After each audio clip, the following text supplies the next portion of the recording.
Hello and welcome. My name is Sagarika Kotaki. I'm working as an assistant professor in the Department of English, Assam Don Bosco University. In this lecture, we shall learn Lesson 8 of your English textbook titled Chandraprabha Hoikyani. পাঠ আৰম্ভ কৰাৰ আগতে মই তোমালোকক এটা প্ৰশ্ন সুধিব বিচাৰিছোঁ। তোমালোকৰ শ্ৰেণীত বাৰু কিমানজন ছাত্ৰ আৰু কিমানগৰাকী ছাত্ৰী আছে? মই জানো ছাত্ৰীৰ সংখ্যা ছাত্ৰতকৈ নিশ্চয় কম নহয়। কিন্তু তোমালোকে জানানে আমাৰ সমাজত বিশেষকৈ অসমত এনে এটা সময় আছিল যেতিয়া ছোৱালী মানুহক স্কুলত গৈ পঢ়া শুনা কৰাটো দূৰৰে কথা, ঘৰৰে বাহিৰ হ'বলৈ দিয়া হোৱা নাছিল। তেনে এক সময়ত এগৰাকী মহিয়সী নাৰীয়ে অসমত এক বিপ্লৱৰ সূচনা কৰিছিল আৰু সেই মহিয়সী নাৰীৰ নামেই হৈছে চন্দ্ৰপ্ৰভা শইকীয়ানী। আহচোন আজি আমি সকলোৱে এই পাঠটিৰ জৰিয়তে তেওঁৰ জীৱন আৰু কৰ্মৰাজিৰ লগত পৰিচয় হওঁ আৰু আমাৰ বুজাত সুবিধা হোৱাকৈ পাঠটো আমি 5টা ভাগত ভাগ কৰি লৈছোঁ। সেয়া হ'ল চন্দ্ৰপ্ৰভা শইকীয়ানী, এন ইন্ট্ৰডাকশ্যন, তেওঁৰ এক চমু পৰিচয়, তেওঁৰ শিক্ষা জীৱন, educational life, acts of social reform, সমাজ সংস্কাৰমূলক কৰ্মৰাজি, contribution to India's freedom struggle, ভাৰতৰ স্বাধীনতা আন্দোলনত তেওঁৰ অৱদান আৰু তেওঁৰ কিছুমান এৱাৰ্ডছ এণ্ড এচিভমেণ্ট, চন্দ্ৰপ্ৰভা শইকীয়ানীৰ জীৱনৰ কিছুমান পুৰস্কাৰ তেওঁ যি লাভ কৰিছিল, যি সন্মান তেওঁ লাভ কৰিছিল, সেই বিষয়ে চমু আলোকপাত। আমি ইতিমধ্যে গম পাইছোঁ তেওঁৰ নাম আছিল চন্দ্ৰপ্ৰভা শইকীয়ানী। 1901 চনৰ 16 মাৰ্চ তাৰিখে তেওঁৰ জন্ম হৈছিল। তেওঁৰ পিতৃৰ নাম ৰতিৰাম মজুমদাৰ আৰু মাতৃৰ নাম আছিল গংগাপ্ৰিয়া। তেওঁৰ ভগ্নীৰ নাম আছিল ৰজনীপ্ৰভা। কামৰূপ জিলাৰ দৈচিংগাৰী গাঁৱত তেওঁৰ নিজৰ শৈশৱ অতিবাহিত কৰিছিল। সমাজত যি সময়ত ছোৱালীক ঘৰৰ বাহিৰ ওলাবলৈ দিয়া হোৱা নাছিল, তেনে সময়ত তেওঁ অসমৰ এগৰাকী প্ৰখ্যাত সমাজ সংস্কাৰক হিচাপে নাৰী শিক্ষাৰ হকে মাত মাতিছিল আৰু সমাজত সেই সময়ত নাৰীৰ ওপৰত থকা সামাজিক বাধা নিষেধসমূহ দূৰ কৰাৰ চেষ্টা কৰিছিল। আহাচোন আমি এতিয়া এটা সৰু অনুশীলন কৰোঁ। Choose the correct answer. Who was Chandraprabha Hoikyani? Options: social reformer, artist, entrepreneur, sports person. শুদ্ধ উত্তৰটো বাছি উলিওৱা। চন্দ্ৰপ্ৰভা শইকীয়ানী কোন আছিল? হয়, তোমালোকে ঠিকেই ধৰিছা, একেবাৰে শুদ্ধ উত্তৰ। চন্দ্ৰপ্ৰভা শইকীয়ানী আছিল এগৰাকী সমাজ সংস্কাৰক। She was a social reformer. আমাৰ নেক্সট কুৱেশ্যনটো হ'ল, so taboo মানে কি? What is the meaning of the word taboo?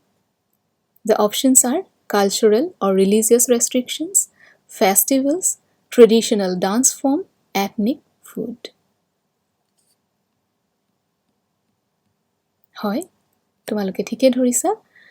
taboo মানে হ'ল cultural or religious restrictions. The meaning of taboo is cultural or religious restriction. কিছুমান সাংস্কৃতিক বা ধৰ্মীয় বাধা নিষেধ। আহাচোন আমি এতিয়া নেক্সট পাৰ্টলৈ যাওঁ। Second part, that is her educational life.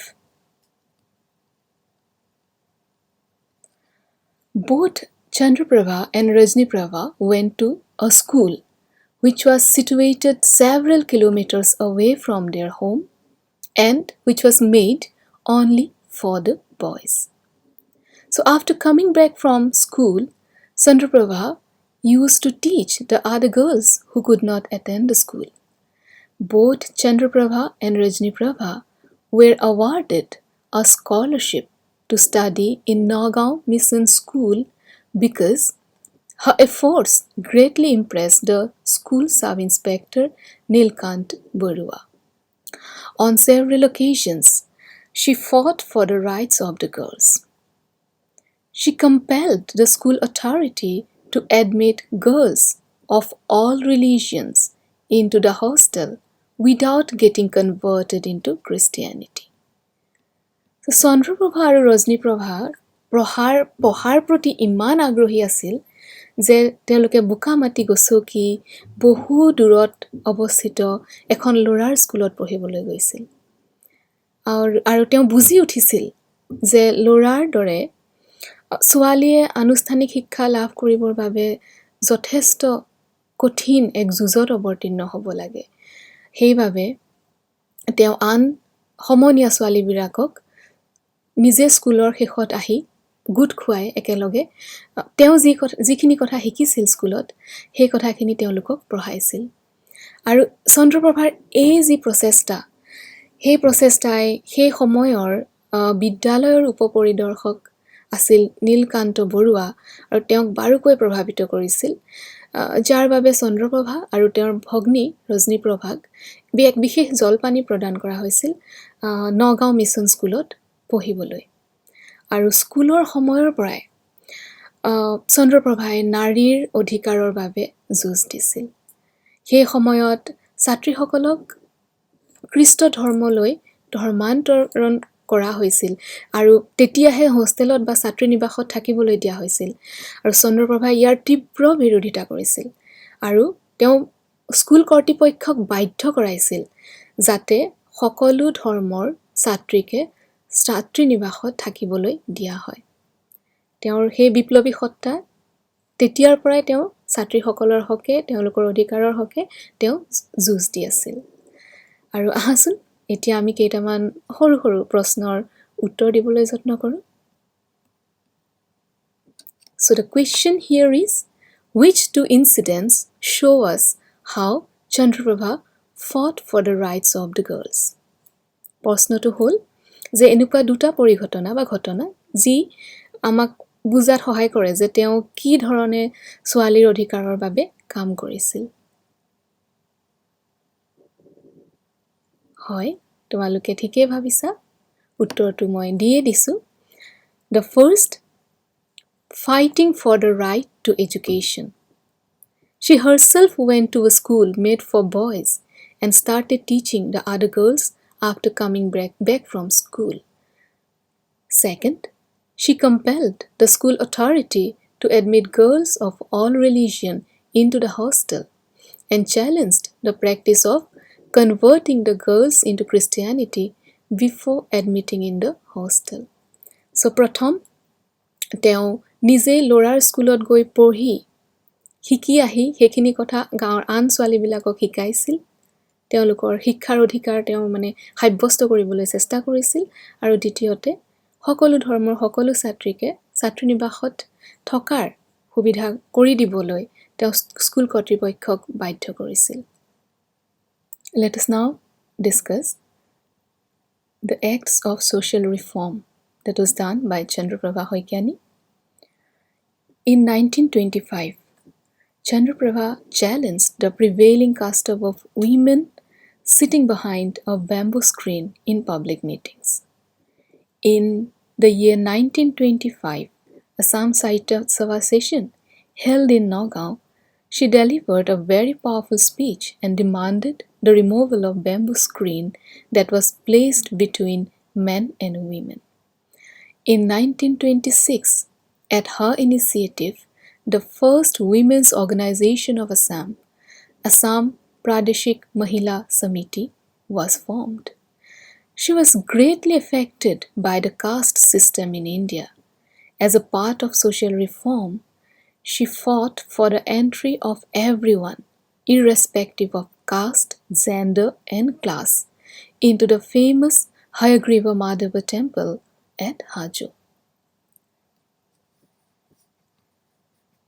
1925 চনত চন্দ্ৰপ্ৰভাই সেই সময়ত সমাজত প্ৰচলিত এক প্ৰথা, য'ত যিকোনো মেল মিটিঙত মহিলাসকলে বাঁহৰ বেৰৰ ইপাৰে বহি ভাগ ল'ব লাগে বা পুৰুষৰ লগত সমানে একেলগে বহি মহিলাই কোনো অনুষ্ঠানত ভাগ ল'ব নোৱাৰিছিল। এই প্ৰথাৰ, এনেধৰণৰ পৰ্দা প্ৰথাৰ তীব্ৰ বিৰোধিতা কৰিছিল।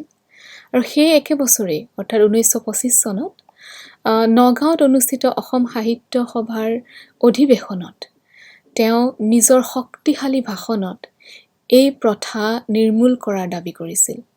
এনে ধৰণৰ পৰ্দা প্ৰথা নিৰ্মূল কৰাৰ দাবী কৰিছিল। অৰ্থাৎ তেওঁ নাৰী আৰু পুৰুষৰ সম অধিকাৰৰ বিষয়ে মাত মাতিছিল। পৰৱৰ্তী বছৰ অৰ্থাৎ 1926 চনত তেওঁৰ নেতৃত্বত অসমৰ প্ৰথম মহিলা সংগঠন অসম প্ৰাদেশিক মহিলা সমিতিৰ গঠিত হৈছিল। তেওঁ ভাৰতৰ যিটো প্ৰচলিত জাতিভেদ প্ৰথা তাৰ ঘোৰ বিৰোধী আছিল আৰু সেইবাবেই তেওঁ এনেধৰণে ব্যৱস্থা কৰিবলৈ চেষ্টা কৰিছিল। তেওঁৰ প্ৰতিবাদী সত্তা বা প্ৰতিবাদী কণ্ঠৰে এনে কিছুমান বিষয়বস্তুৰ ওপৰত মাত মাতিছিল, যেনে লিংগ, জাতি, শ্ৰেণীভেদে যিকোনো মানুহকে হাজোৰ পবিত্ৰ প্ৰখ্যাত হয়গ্ৰীৱ মাধৱ মন্দিৰত সোমাবোৱাৰ ব্যৱস্থা তেওঁৱে প্ৰথম কৰিছিল বা তেওঁৱে তাৰ বাবে মাত মাতিছিল। তেওঁৰ তেনেধৰণে সমাজ সংস্কাৰমূলক কাম তেওঁ আগবঢ়াই নিছিল। আহাচোন এতিয়া আমি এটা সৰু অনুশীলন কৰোঁ। Fill in the blanks. খালি ঠাই পূৰ কৰা। In the year 1925, Assam Sahitya Sabha session held in dash. The first women's organization of Assam was dash. So এই খালি ঠাই তোমালোকে পূৰণ কৰিবলৈ চেষ্টা কৰাচোন।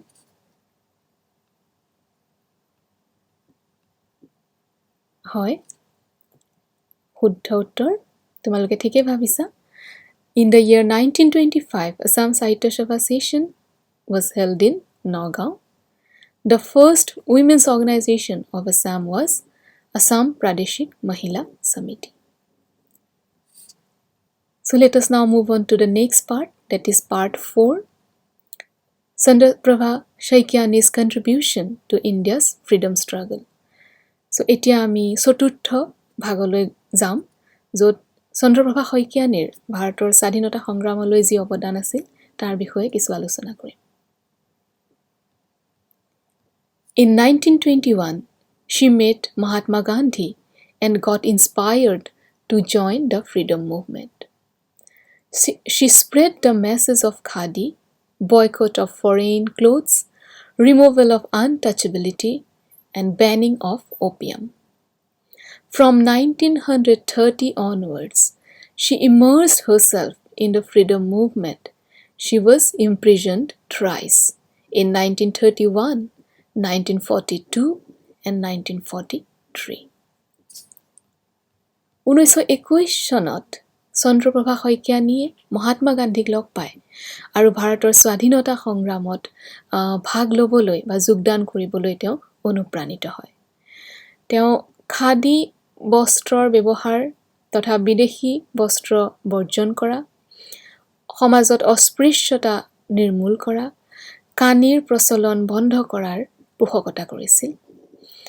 1930 চনৰ পৰা তেওঁ প্ৰত্যক্ষ সংগ্ৰামত নামি পৰিছিল আৰু তিনিবাৰকৈ 1931 চনত, 1942 চনত আৰু 1943 চনত তেওঁ তিনিবাৰকৈ জেল হাজোতলৈ যাব লগা হৈছিল।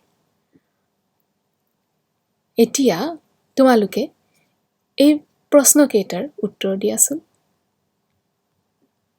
প্ৰশ্নকেইটা হ'ল, first, who inspired Chandraprabha to take part in India's freedom struggle? অৰ্থাৎ চন্দ্ৰপ্ৰভাক কোনে অনুপ্ৰাণিত কৰিছিল ভাৰতৰ স্বাধীনতা সংগ্ৰামত ভাগ ল'বলৈ? When did Chandraprabha meet Mahatma Gandhi? চন্দ্ৰপ্ৰভাই Mahatma গান্ধীক কেতিয়া লগ পাইছিল? How many times Chandraprabha was imprisoned for taking active part in the freedom movement? স্বাধীনতা সংগ্ৰামত প্ৰত্যক্ষভাৱে যোগদান কৰি চন্দ্ৰপ্ৰভাই কেইবাৰ জেললৈ যাবলগীয়া হৈছিল? তোমালোকে এই প্ৰশ্নকেইটাৰ উত্তৰ দিবলৈ চেষ্টা কৰাচোন।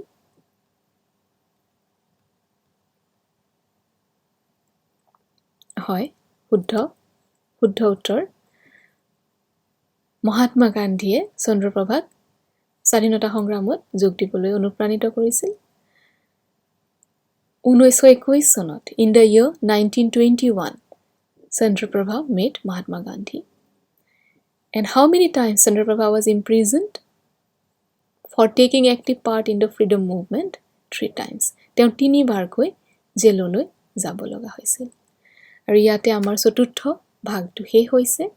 আমি এতিয়া পঞ্চম তথা অন্তিম ভাগলৈ যাম, য'ত আমি আলোচনা কৰিম চন্দ্ৰপ্ৰভা শইকীয়ানীৰ কিছু তেওঁ পোৱা সন্মান আৰু পুৰস্কাৰ, awards and achievements of Chandraprabha Hoikiani. Chandraprabha, the great freedom fighter, has spread the message of her mission through a number of books. In the year 1972, the Padma Shri was conferred upon her posthumously. In the year 2002, she was also remembered with a commemorative postal stamp.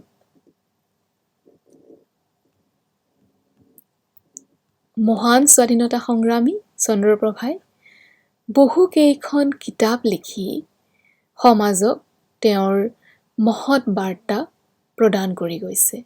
তেওঁৰ নিজে হাতে লিখা কিতাপৰ যোগেদি সমাজলৈ বহু কিছু বাৰ্তা তেওঁ এৰি গৈছে। 1972 চনত তেওঁক মৰণোত্তৰভাৱে posthumously মানে মৰণোত্তৰভাৱে বা মৃত্যুৰ পিছত পদ্মশ্ৰী সন্মান প্ৰদান কৰা হয়। 2002 চনত তেওঁৰ স্মৃতিত এক ডাক টিকেটৰ প্ৰচলন কৰা হয়। তোমালোকে বাৰু এই ছবিখন ধৰিব পাৰিছানে? হয়, এই ডাক টিকেটটো তেওঁৰ স্মৃতিত প্ৰচলন কৰা হৈছিল।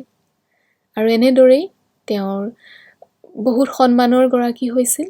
তেওঁৰ বহুত অৱদান সমাজৰ প্ৰতি, অসমীয়া সমাজত কুসংস্কাৰ দূৰ কৰাত, স্ত্ৰী শিক্ষা প্ৰচাৰ কৰাত আৰু নাৰী পুৰুষৰ সম অধিকাৰ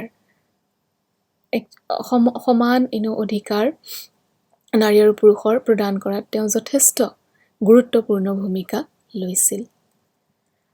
আশা কৰোঁ তোমালোকে পাঠটো ভালদৰে বুজিব পাৰিছা। তোমালোক সকলোলৈকে মোৰ ফালৰ পৰা শুভেচ্ছা থাকিল। ধন্যবাদ।